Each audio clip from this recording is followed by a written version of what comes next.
हरे कृष्णा। आज हम उपदेशामृत के छठे श्लोक पर चर्चा करेंगे। उपदेशामृत के चौथे श्लोक में हमने भक्तों के साथ 6 क्रियाएं जो प्रीतिपूर्वक हम आदान प्रदान करते हैं वह सीखा, वह चर्चा किया।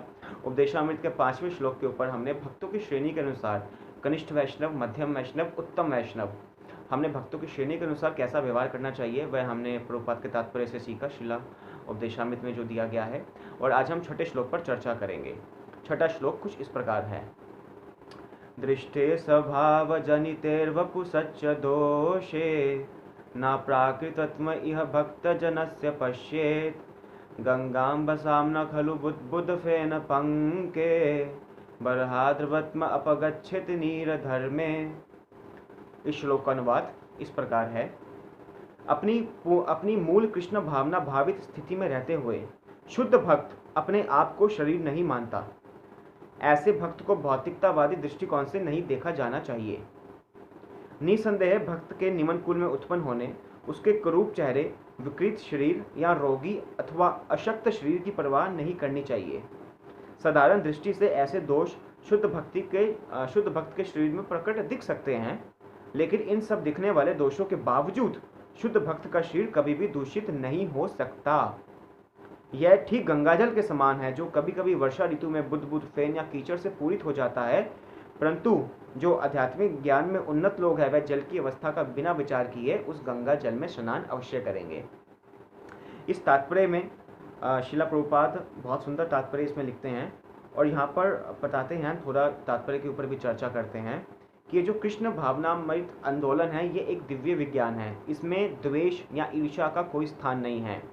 अगर कोई एक नौसिखिया भक्त, एक कनिष्ठ वैष्णव या जिसने अभी अभी आध्यात्मिक दीक्षा ग्रहण किया है, वह कभी कभी उत्तम वैष्णव को उसके स्किन टोन, उसका काला होना या फिर उसका अधिक गोरा होना, या फिर अगर कोई उसका अंग भंग है, उसको कोई अपना डिसेबिलिटी है, तो या तो कोई भक्त थोड़ा हकलाकर बोलता है, तो हमें ऐसे दोषों को नहीं देखना चाहिए।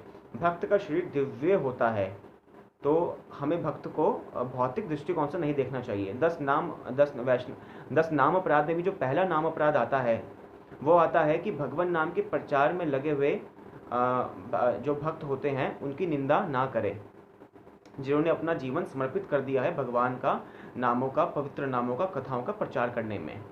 और यहाँ पर चैतन्य महाप्रभु भी सावधान करते हैं कि जो वैष्णवों के चरण कमलों में आप जो अपराध अगर आपसे हो जाता है तो ये उन्मत्त हाथी के समान होता है।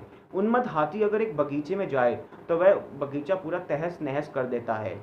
तो इसी तरीके से हमें समझना है कि हमें एक उत्तम वैष्णव के कोई अपना शारीरिक बनावट को हमें नहीं इतना ध्यान देना चाहिए और हमें निंदा नहीं करना चाहिए, द्वेष नहीं करना चाहिए, या हमें घृणा तो बिल्कुल नहीं करना चाहिए। हमें ऐसा कोई भी अपराध नहीं करना चाहिए जिससे कि महाप्रभु श्री भगवान अपराध ले लें, क्योंकि भगवान के प्रति अपराध जो होता है वो भगवान फिर भी क्षमा कर देते हैं, लेकिन भगवान के भक्तों के प्रति अपराध जो होता है वो केवल और केवल उस भक्त से ही आपको शरणागति होने पर क्षमा किया जा सकता है। भगवान भी क्षमा नहीं करते। अगर हम भगवान के भक्त का अपराध करते हैं और अगर हम भगवान से क्षमा मांगे तो श्री भगवान भी कहते हैं कि आपने जिस भक्त का अपराध किया है आपको उसी भक्त के पास जाकर क्षमा मांगनी चाहिए। आप उसको 10-10 बार, 50 बार, 100-100 बार दंडवत करो, क्षमा मांगो, जब तक वह भक्त क्षमा नहीं कर दे। और जो भक्त होता है वह बहुत सरल स्वभाव का होता है, वह क्षमा कर ही देता है। तो यहाँ पर हमने चर्चा किया जैसे गंगा नदी होती है, कभी कभी उसके किनारों पर थोड़ा कीचड़ हो जाता है, तो लेकिन जो बुद्धिमान व्यक्ति होता है वह फिर भी गंगा की महिमा को जानता है, वह गंगा में स्नान करता है। उसी भांति हमें शुद्ध भक्त की संगति करने के लिए हमें ललायित रहना चाहिए। हमें उसके शारीरिक बनावट पर ना जाकर हमें उसके ज्ञान को, हमें उसकी दिव्य वाणी के प्रति हमें आसक्त होना चाहिए। और शिला प्रभुपाद के बहुत सुंदर परपट है। आप सबसे हाथ जोड़कर मेरा प्रार्थना है, आप प्लीज़ शिला प्रभुपाद के परपट भी अवश्य पढ़िए। हरे कृष्णा।